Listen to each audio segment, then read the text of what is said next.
Katong mga content creator nga maupay pagsugod, sama nako. Kung gusto mo nga mudaghan ang inyong followers, inyong viewers, inyong mga videos, mo inyong buhaton. Mangita mong pamaagi. Sama ani o. Mo ni akong buhaton. Hold up, sir. Ay pagpangasok liyo kay lagi mahitabuon ka. Unsa hold up? Hold up ni. Unsa naman taong ka mang hold up nga kabalo ka nga wala kay kontak kay nanarbaho ra ta? Ano to? Imo ning ban. Dili di akong ban sir oy. Imo ni. Dili lagi. Nagtrabaho ra ko nya nag-drive ko ani aron makakwarta. Imo na no kung hold up po noon. Adi mo to kay kwarta. Wala yung kwarta. Kung imo yung kumpog sa hold up sir, luoy kay ko sir kay akong asawa sir bago ng anak. Unya akong isa ka babae sir. Buros pa, nagburos pa gyapon. Nakikabit. Dili ko nakabit.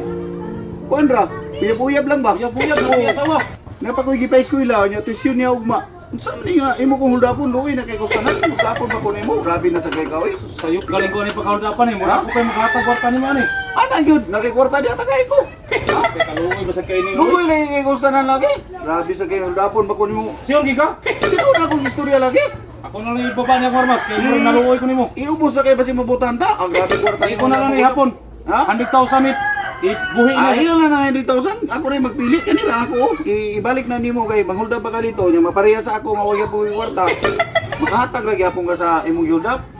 Sige para makatabang na sa imo na. O sige na sir, ay napagdugay kay para maka-adto pa ka suban, makapanghatag pa ka. Di ba? Ana ra ka sayon, makakwarta ba ka? Oh, ana ra ka sayon.